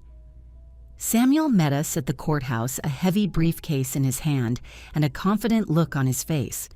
"Great news," he said as we walked down the polished hallway toward the courtroom. The bank successfully froze one of the offshore accounts. Roughly half of the money Zachary took from Olivia has been secured. They are still tracking down the other half, but this is major progress. Inside the courtroom, Marcus Reynolds and his corporate lawyer were already seated at a wide oak table. Marcus gave me a stiff nod when he saw me, his expression completely unreadable. Samuel guided me over to the opposing table, helping me lean my cane against the back of the chair before laying out his thick stack of documents with practiced precision. "All rise," the bailiff called out. Judge Hannigan walked in, a stern-looking woman in her 60s wearing silver-rimmed glasses and projecting a no-nonsense air of total efficiency. What followed was simultaneously more straightforward and far more emotional than I had ever anticipated. Samuel laid out our case concisely. The expired power of attorney, the forged signatures, and the specific trust provisions that fully invalidated the property transfer. Marcus's lawyer largely agreed with the facts, admitting that the Reynolds Investment Trust had entered into the real estate transaction in good faith. However, they now recognized the sale as blatantly fraudulent, given the defendant's sudden flight and the glaring evidence of forgery. "Very well," Judge Hannigan said, her voice echoing through the quiet room.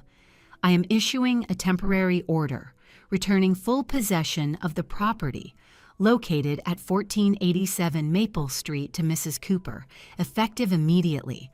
The funds from the fraudulent sale will remain entirely frozen until a final resolution is reached. Your firm's claim for restitution will be fully addressed at the comprehensive hearing."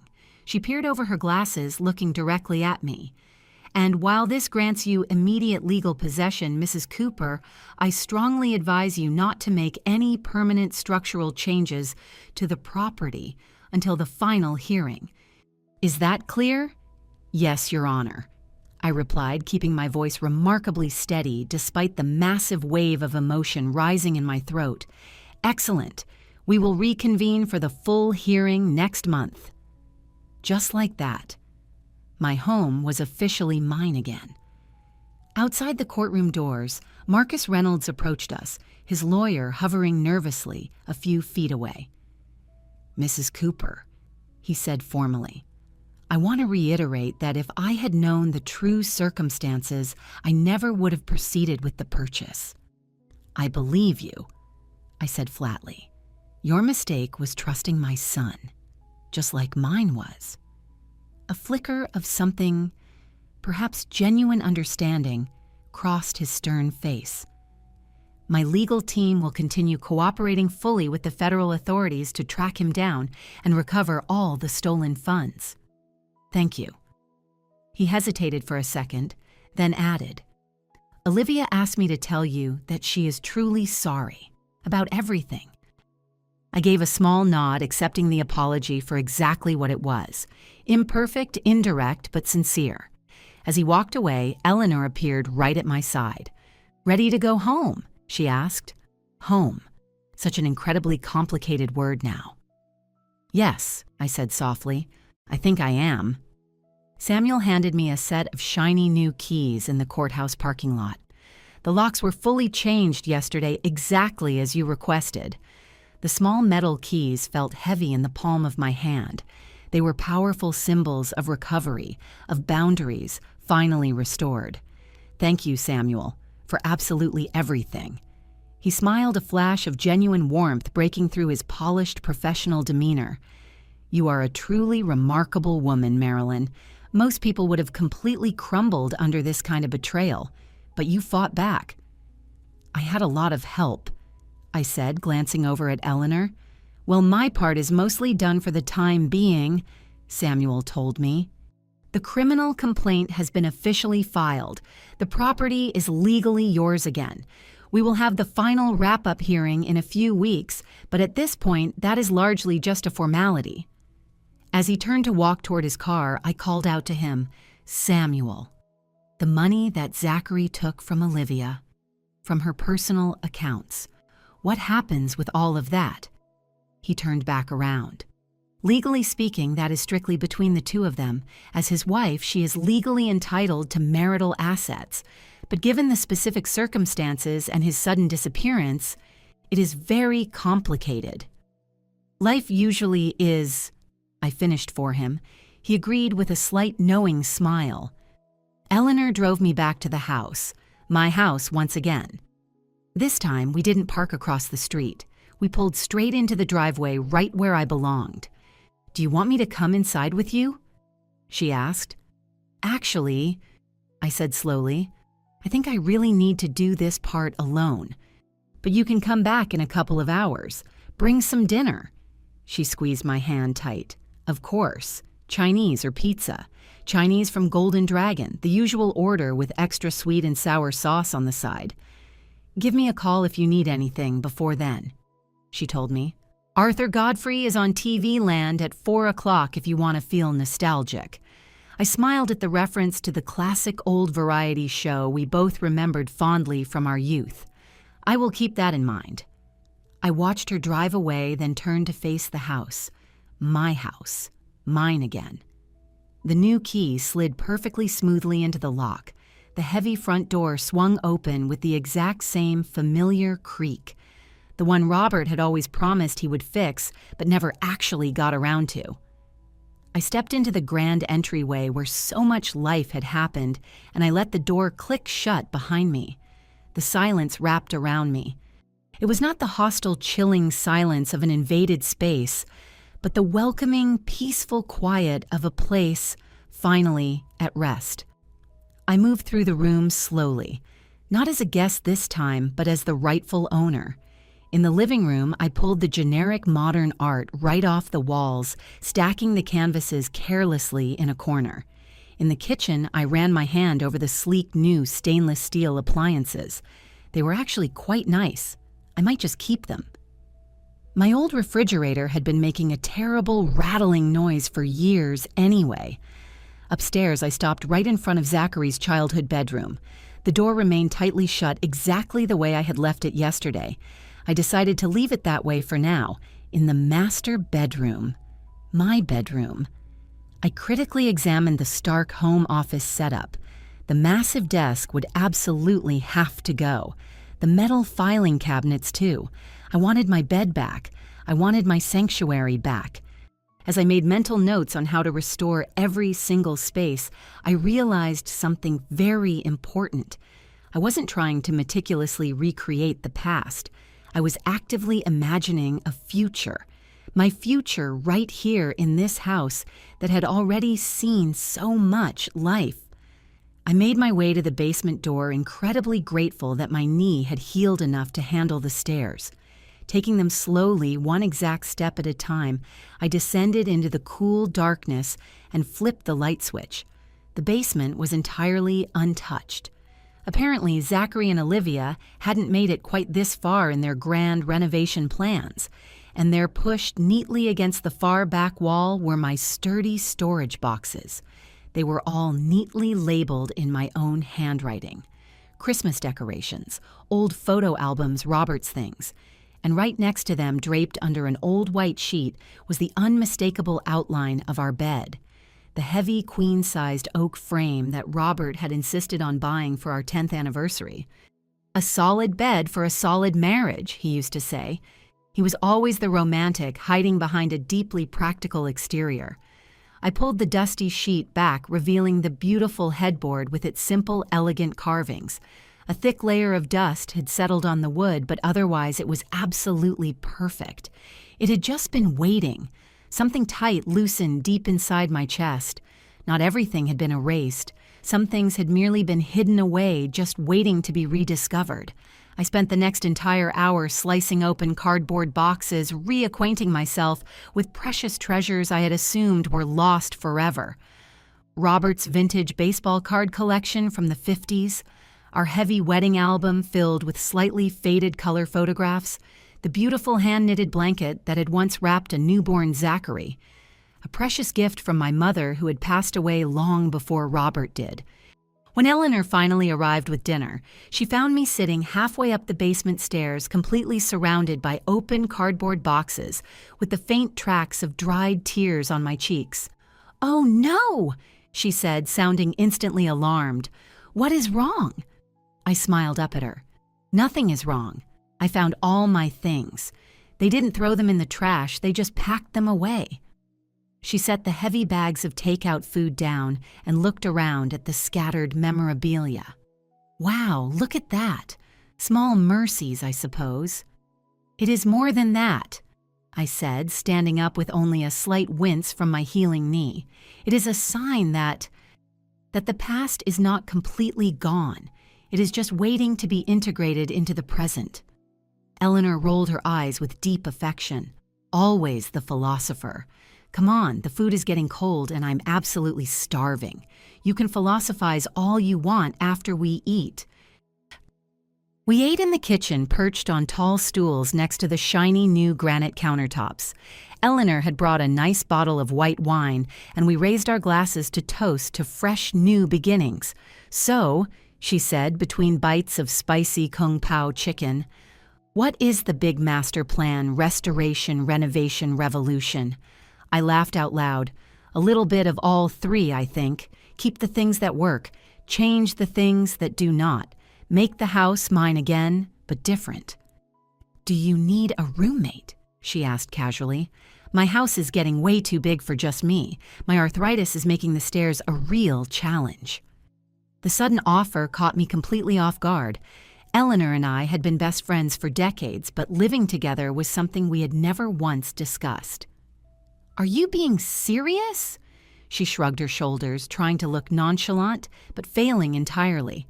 "Why not? We are both single. Big houses are expensive to maintain. And quite frankly, after everything that just happened, I really don't like the idea of you rattling around in this big place all by yourself. I really thought about it. Having Eleanor live here would definitely change the dynamic, but maybe a big change was exactly what this house needed right now. Fresh energy, new memories. Let me think about it, I said warmly. It is definitely not a bad idea. No pressure at all, she assured me. Just throwing it out there as an option. I am not getting any younger, and neither are you. Those AARP commercials about seniors moving in together are starting to make a lot of sense these days. After dinner, we walked through the entire house together, actively planning which heavy furniture to move first, which stark walls to repaint, and which modern fixtures to replace. You know what this place really needs? Eleanor said while we stood in the blindingly white living room. Color, life. It looks like a sterile hospital ward in here right now. You are absolutely right, I agreed. I am thinking some warm yellows, maybe a touch of terracotta, colors with a real pulse. Perfect. And plants, lots and lots of plants, just like we had back in the 70s. Do you remember that massive spider plant you had that totally took over the dining room? How could I ever forget it? I laughed. Robert used to call it the Day of the Triffids. We were still actively debating design possibilities when the doorbell unexpectedly rang. We exchanged a highly puzzled look. Nobody knew I was officially back in the house yet. I walked cautiously over to the front door and peeked through the small peephole. My breath caught in my throat. Olivia was standing alone on my front porch, her arms wrapped tightly around her chest, as if she was freezing even though the evening air was perfectly mild. I opened the heavy door very slowly. Olivia. Mrs. Cooper. She said, her voice sounding incredibly small. I really hope I am not intruding. That heavily depends on why you are here. She looked down at her shoes, then back up, meeting my eyes with what looked like a genuinely massive effort. I came to return something that belongs to you. From her designer handbag, she pulled out a small, worn velvet box. My heart leaped into my throat the second I recognized it. It was my mother's antique jewelry box, the exact one that had sat safely on my bedroom dresser for decades. I took it when we were packing up to leave, she admitted quietly. I shouldn't have done it. It obviously wasn't part of the house's furnishings. I accepted the small box without saying a word, popping the lid open to find my mother's classic pearl earrings and the beautiful sapphire pendant Robert had given me for our 20th anniversary, right where they belonged. Thank you, I finally said. This means a great deal to me. She gave a small nod and turned around to leave, but I found myself calling out to her. Olivia, would you like to come inside? Just for a moment. Pure surprise flashed across her face, followed quickly by deep uncertainty. Are you absolutely sure? Yes, I said, genuinely surprised to find that I actually meant it. Eleanor raised one highly skeptical eyebrow as Olivia stepped tentatively into the entryway, but she didn't voice an objection. She simply said, I will go put the kettle on for some tea, and quickly disappeared into the kitchen. I led Olivia into the living room where we sat down on opposite ends of the massive modern sectional that still dominated the room. How are you holding up? I asked. She let out a harsh, completely humorless laugh. Honestly terrible. Divorced after exactly 3 weeks of marriage. Back to living in my childhood bedroom with my parents. Trying to explain to absolutely everyone why my brand new husband vanished into thin air with all our money. She twisted her hands nervously in her lap. But I did not come here looking for sympathy. Why are you here, Olivia? Besides returning my jewelry, she took a very deep, shaky breath. To apologize to you properly, face to face. What happened to you was so incredibly wrong, and I was a part of it. Even if I did not know the full extent of the fraud, I should have asked more questions. I should have insisted on getting to know you properly. I should have questioned why everything felt so incredibly rushed. I studied her closely. This young woman who had been so eager to claim my house, my son, and a future built entirely on a crumbling foundation. There was genuine raw regret in her eyes now. And something else, too, a brand new caution. Perhaps some very hard lessons learned the painful way. We all should have done things very differently, I finally said softly, myself included. Eleanor returned carrying 3 steaming mugs of tea. She settled herself comfortably into the armchair directly facing us, wearing an expression that clearly communicated she was not about to miss a single second of this conversation. "Have you heard from him at all?" I asked. "Since he ran off?" Olivia shook her head. "Nothing. The police think he might be hiding out in Costa Rica. They said something about tracking his credit card charges." She hesitated for a moment. "Have you heard from him?" "No," I said quietly. "Just the letter he left behind blaming absolutely everyone but himself." "Classic Zachary," she muttered under her breath. Then she looked up, suddenly looking alarmed. "Oh, I am so sorry. That was accurate." I finished for her. Painfully accurate. A tiny ghost of a smile touched the corners of her lips. "You know, in another lifetime, one where your son wasn't a total con artist and my dad wasn't so incredibly desperate to save his failing company, I think we actually could have gotten along really well. We still might," I found myself saying out loud, "not as family perhaps, but as 2 people who managed to survive the exact same terrible storm." She blinked rapidly, fighting hard against a sudden wave of tears. "I would really like that." After she finally left, Eleanor turned to me with both eyebrows raised to her hairline. "Well then, that was certainly unexpected." "Absolutely everything about this entire situation has been unexpected," I said as I locked the front door. "I am just learning how to adapt." I slept in the guest room that night, lying on the expensive sheets that Olivia had left behind. The master bedroom would simply have to wait until my own bed was carried up from the basement. But even in this weird transitional state in this house that felt both deeply familiar and completely foreign, I slept more soundly than I had in weeks. I was home. It wasn't the exact same house, but it was home nonetheless. The weeks that followed settled into a steady, comforting rhythm of recovery and intense renovation. Eleanor boxed up her clothes and personal items and officially moved in. Together we repainted the sterile living room, a warm, inviting butter yellow. We rehung all the family photos and rearranged the layout, keeping a few of the nicer modern pieces, while bringing back some of my favorite old antiques. My solid oak bed was fully restored to the master bedroom, freshly polished and dressed in beautiful new linens. The modern stainless steel appliances stayed in the kitchen, but my colorful collection of hand-painted coffee mugs returned to their rightful place on the open shelves. Room by room, the house completely transformed. Not back into exactly what it used to be, but into something brand new. Something that honored the deep past while fully embracing the present. Through all of this, Zachary's bedroom door remained firmly shut. I just was not quite ready to face that specific space yet, to decide what to do with the lingering remnants of my son's childhood while he was still out there somewhere, actively running away from the consequences of his own actions. Exactly 1 month after I reclaimed the house, I received an unexpected phone call from Samuel.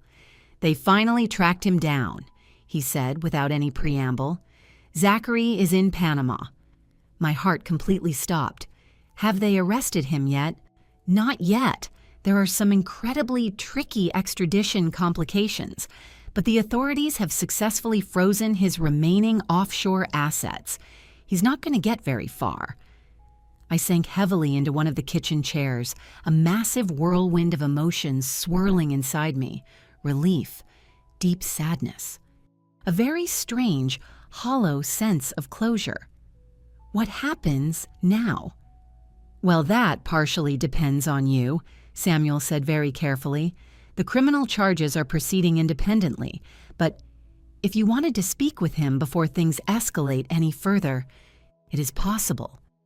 The federal authorities have his local burner number. They are willing to facilitate a brief phone call given the unique circumstances. I closed my eyes tightly, actively picturing that awful conversation. What on earth would I even say to the son who had betrayed me so completely? What could he possibly say in return? I need some time to think about it, I told Samuel. After I hung up the phone, I sat alone in the quiet kitchen for a very long time, watching the late afternoon light drift slowly across the freshly painted walls.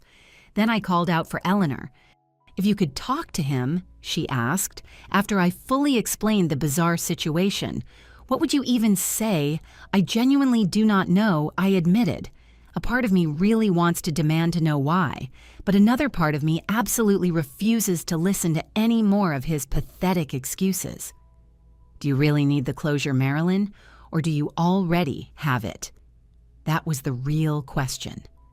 By fighting back, reclaiming my house, and actively rebuilding my life, had I already found the resolution I desperately needed?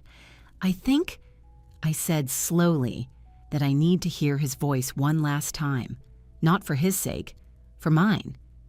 The very next day, with all the proper arrangements carefully made through official channels, I sat stiffly in Samuel's office, waiting for the secure international call to connect. Samuel had politely offered to step out, but I asked him to stay. I wanted a witness, someone entirely objective to hear whatever was about to be said. The speakerphone rang, once, twice, 3 times. Then, "Hello." It was Zachary's voice, slightly distorted by the long distance, but utterly unmistakable. It was the exact same voice that had once called me Mommy and begged me for bedtime stories. Now it just sounded guarded, defensive, and scared. "Zachary," I said, my own voice sounding much steadier than I expected. "It is Mom." A heavy pause, then instantly on the defensive. "Did they tell you where I am? Are the cops there?" And just like that, no proper greeting, no "how are you?" Just selfish self-preservation exactly as always. "I am sitting in my lawyer's office," I said, "and yes, I know you are in Panama. The federal authorities know it too." He cursed softly under his breath. "Look, I do not have a lot of time. What do you want?" What did I want? The question echoed loudly in my mind. To understand, to forgive, to condemn. "I want to understand," I finally said out loud. "Why Zachary? Why on earth did you do this?" He sighed heavily, a burst of harsh static crackling over the phone line. "Does it really matter now? It is already done." "It matters to me." Another pause, a longer one this time, then spoken very grudgingly. "I needed the money. Olivia's father was putting massive pressure on us. He told me that if I could bring real assets to the table, he would give me a major position at his firm, executive level. It was finally a real chance to actually be somebody." "You were already somebody," I said quietly. "You were my son." "Yeah, well, that was never really enough, was it, Dad's golden boy who never quite measured up?" The raw disappointment, the crushing failure, the deep bitterness in his voice genuinely surprised me. "Is that really how you saw yourself? Because that is certainly not how I ever saw you." "Really? Then why did you completely stop helping me? Why did you say no when I desperately needed that business loan last year?" "Because it was the 5th loan, Zachary. Because you never bothered to pay back any of the others. Because throwing cash at problems never actually solves them." "Easy for you to say," he muttered. "Your life was perfectly sorted out. The house was entirely paid off. You had massive savings. What did I ever have?" "You had endless opportunities," I fired back. "An expensive education, loving support, absolutely everything we could possibly give you." "Not everything," he snapped sharply. "Not Dad's actual approval, not your unconditional financial backing when I needed it the absolute most." I took a very deep breath, quickly recognizing that the conversation was rapidly devolving into our toxic old patterns. This was not why I had agreed to the call. Zachary listened to me very carefully. What you did was completely wrong. Not just legally, but morally. You blatantly stole from me. You forged legal documents. You totally took advantage of my absolute trust. I know, he said, surprising me. Okay, I know it was wrong, but I was totally desperate. And now you are still desperate, hiding out in Panama with stolen money. He did not respond immediately. When he finally did, his voice was much quieter. I screwed up. I get it. But I cannot come back to the States now. They will arrest me. Yes, I agreed flatly. They probably will. Actions have real consequences, Zachary, even for you. So that is it. Then you are just abandoning your only son. The emotional manipulation was so incredibly transparent that it almost made me laugh. Almost. No, Zachary, you abandoned me. You abandoned me the second you decided that my home, my lifelong possessions, and my very autonomy were yours to just take. When you arrogantly decided that your wants were somehow more important than my basic rights. Mom, I am not finished, I said firmly. I want you to know something. I got the house back. I am living in it right now. I am making it mine again. I have officially filed criminal charges against you, and I am absolutely not dropping them. Whatever happens next is entirely up to the authorities and the court system. Are you really going to let them throw me in a jail cell? His voice fully cracked a tiny sliver of genuine raw fear, breaking right through his usual bravado. I am going to let the justice system run its proper course, I said, because I love you enough to firmly believe that you desperately need to face the consequences. This is what real love actually looks like sometimes, not shielding someone from the results of their terrible choices, but forcing them to learn from them. The silence stretched out endlessly between us, thousands of miles of distance and an absolutely immeasurable emotional divide. Is that it? He finally asked, his voice entirely flat. One more thing, I said. I forgive you. He scoffed loudly. Sure you do. Not for your sake, I clarified sharply. For mine. Carrying around all this deep anger and betrayal is a far too heavy burden. So I am putting it down. I am letting it go. Whatever you choose to do with that forgiveness, whether you try to earn it or whether you choose to value it, that is entirely your choice. I could hear him breathing heavily. I could almost picture him pacing back and forth in some cheap, rented Panamanian apartment, completely trapped by his own terrible decisions. Goodbye, Zachary, I said softly. I truly hope that someday you find your way back, not to me, not to the house, but back to yourself, back to the person you could have been.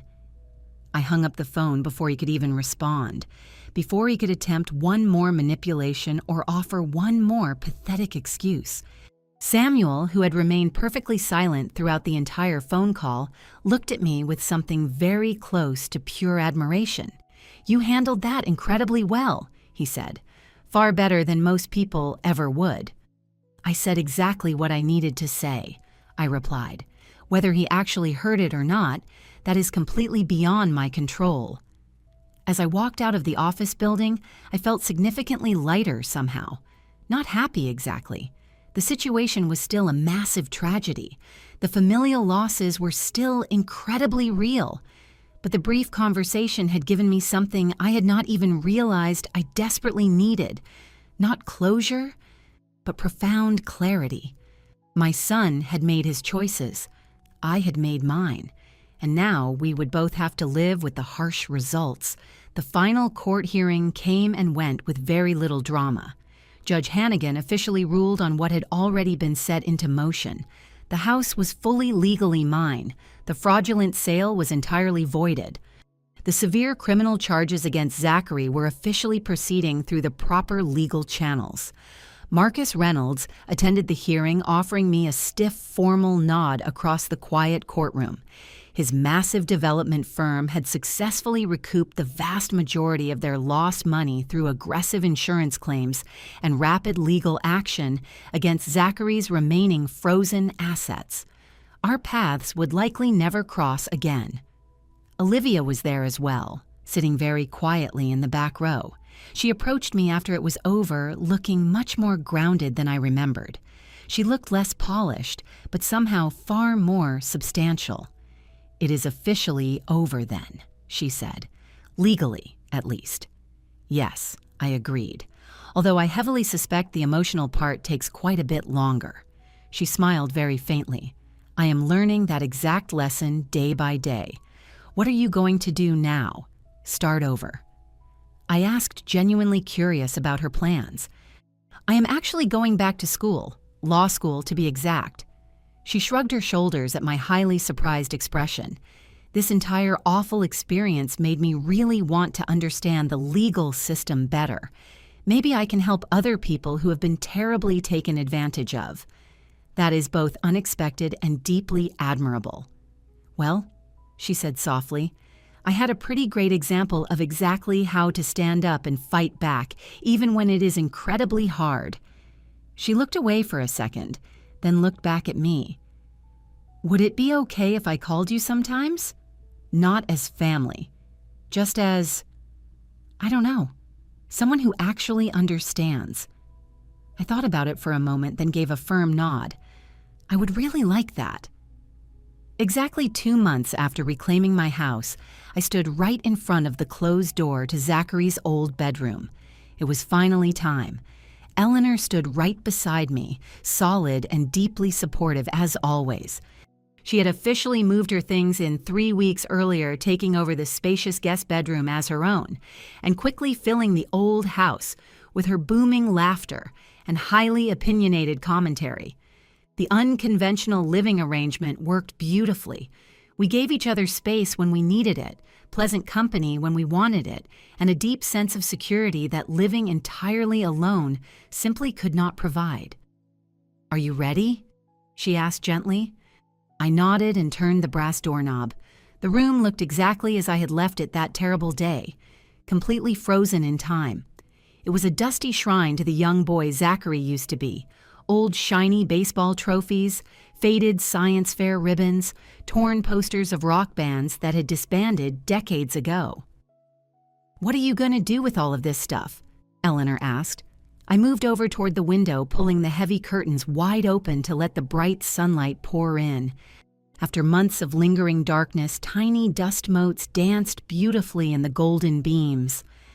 "Some things I will carefully pack away," I said gently, touching a framed photograph of Zachary at his high school graduation, his bright eyes filled with endless promise. "Some things I am just going to let go, and the room itself. I think it is finally time for a major change." "What kind of change?" I turned around, examining the large space with totally fresh eyes. "Something that looks firmly toward the future. An art studio, maybe. I have always wanted to try my hand at painting." Eleanor grinned widely. "I can definitely picture that. Great natural light. A quiet, peaceful space. Plenty of room for a large wooden easel right by the window." "And what about you?" I asked. "Is there a room in this house you would like to completely transform?" She considered the question. "That massive formal dining room downstairs that we never actually use. That could be a really beautiful private library. Floor-to-ceiling bookshelves along the walls. A couple of extremely comfortable reading chairs." "Perfect," I agreed happily. "This house definitely has enough room for both of our dreams."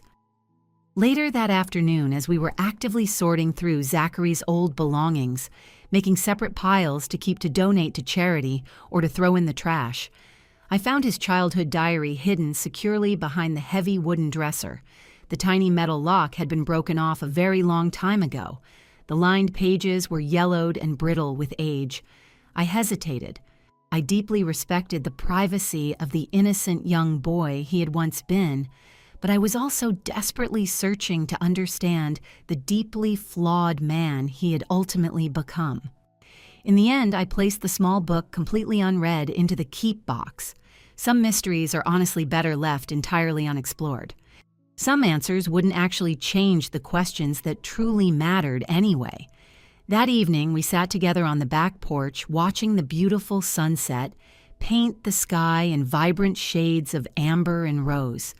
Eleanor had hung a set of beautiful wind chimes from the wooden eaves, their soft melodic chiming carried by the gentle evening breeze.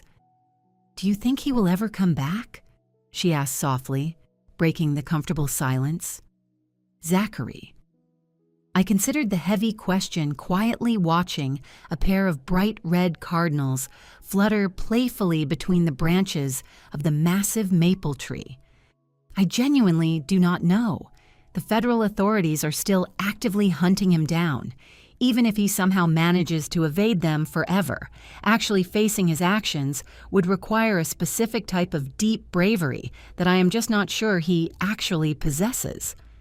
And if he did, come back, I mean, then we would simply have to find a brand new path forward, I said firmly, not as we used to be, but exactly as we are right now. Eleanor nodded in complete understanding. In the meantime, I smiled, raising my glass of iced tea and a toast. In the meantime, we live, we create, we move forward. She clinked her cold glass directly against mine. To strictly moving forward. And to this incredible house, I added. Not just a structure made of wood and stone, but a true home once again, filled to the brim with friendship, absolute honesty, and second chances.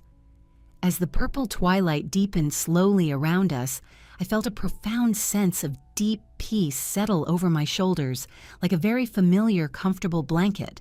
The harsh betrayal still completely hurt. The familial loss was still undeniably real, but those painful things no longer fully defined me. What defined me right now was my pure resilience, the sheer strength to completely rebuild, the hard-earned wisdom to deeply value what remained, and the courage to finally let go of what had been lost. My son had arrogantly tried to take my house foolishly, thinking it was nothing more than a piece of valuable property. But in doing so, he had accidentally given me something totally unexpected. He gave me the incredible opportunity to reclaim not just my physical home, but myself. And that was a solid foundation that absolutely nobody could ever steal. What would you do if you were in my shoes? Have you ever gone through something similar? Let me know in the comments below. If you enjoyed my story, make sure to check out 2 other favorites from the channel. My daughter-in-law said I was too old to babysit my grandkids. And after 40 years of marriage, my husband left me for his secretary.